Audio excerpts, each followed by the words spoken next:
নারী কোচ বাধ্যতামূলক করল ফিফা।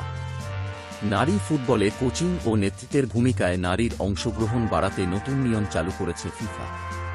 এখন থেকে ফিফার আয়োজিত যে কোনো নারী টুর্নামেন্টে অংশ নিতে হলে প্রতিটি দলের কোচিং স্টাফে অন্তত একজন নারী হেড কোচ বা সহকারী কোচ থাকা বাধ্যতামূলক করা হয়েছে।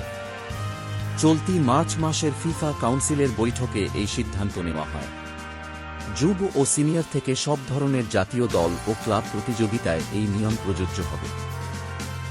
প্রথমবারের মতো এটি কার্যকর হবে আগামী সেপ্টেম্বরে পোল্যান্ডে অনুষ্ঠিতব্য অনূর্ধ্ব-20 নারী বিশ্বকাপে।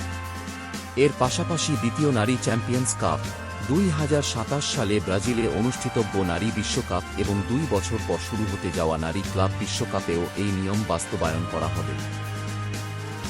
ফিফা জানিয়েছে, নারী ফুটবলের দ্রুত প্রসারের সঙ্গে তাল মিলিয়ে কোচিং ও নেতৃত্বের জায়গায় নারীদের প্রতিনিধিত্ব বাড়ানোই এই উদ্যোগের লক্ষ্য। সংস্থাটি এক বিবৃতিতে জানায়, নারী ফুটবলের দ্রুত বিকাশের সঙ্গে যেন প্রযুক্তিগত ও নেতৃত্বের ভূমিকায় নারীদের উপস্থিতিও বাড়ে, সেই লক্ষ্যেই এই উদ্যোগ নেওয়া হয়েছে। তবে বাস্তবতা হল, নারী ফুটবলে কোচিংয়ের অধিকাংশ জায়গায় এখনও পুরুষদের দখলে।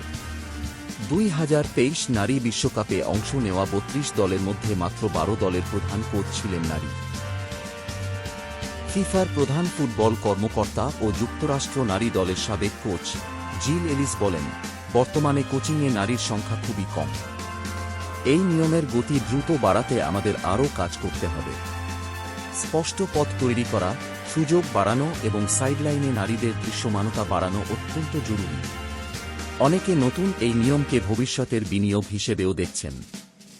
এছাড়া ফিফার নতুন বিধান এবং লক্ষ্যভিত্তিক উন্নয়ন কর্মসূচি বর্তমান ও ভবিষ্যৎ নারী কোচদের জন্য গুরুত্বপূর্ণ বিনিয়োগ হিসেবেও এই নিয়মকে অনেকে প্রশংসা করেছেন।